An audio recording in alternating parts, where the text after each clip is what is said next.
All right, so the question is, should you, when you're selling your property, buying a new property, should you sell the old one to buy a new one? You know, and the answer to that has kind of changed in the last little bit, I would say. Recently crunched the numbers for a house we're going to sell. You know, I was looking at long-term rents. We were looking at a return of maybe 2% on the property, and short-term rental, I was looking at a return of maybe 4%.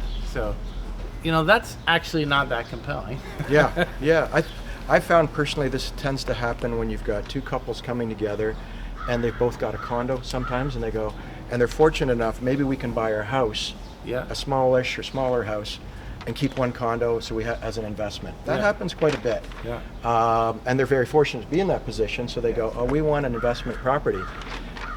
Sometimes keeping two properties is not the best way to go, numbers wise, and quite frankly, you still have to manage another property. Yeah, I mean, there's tenant risk there too, right? Well, and I think the thing is, you know, what people were banking on before was capital appreciation, right? Correct. So if you had two properties, you tended to get more capital appreciation. Now I think what we would say is, instead of a 4% return, you smoosh that together and just get a bigger house, something with rental potential.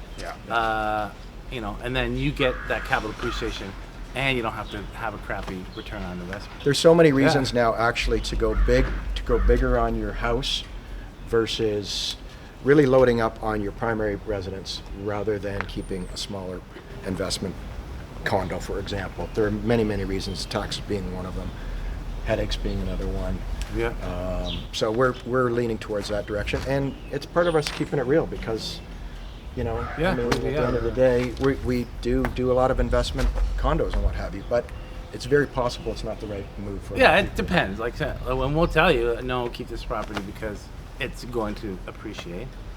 But at the same time, like a 4% return sucks, right, Sam? Well, I think it sucks. But at the same time, capital appreciation is not guaranteed. Right? Exactly. It could go the other way, right? There was an office building in San Francisco that was sold at $350 million before the pandemic, and then went into trouble and sold for 30.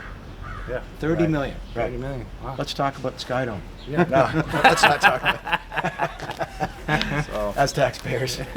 So taxes definitely come into investment decisions as well. And that's one thing I find that people always forget about is one day I certainly found out about when I had to sell my apartment building is capital gains. And if you're not taking that into the equation, then you're not taking one of the most important things in it. So I hope you found that hugely helpful. If you're looking at, you know, buying something and selling something, let us know. Happy to just to come give our honest, keeping it real advice. Yes. Shoot us an email, info@thinktio.ca. Talk soon.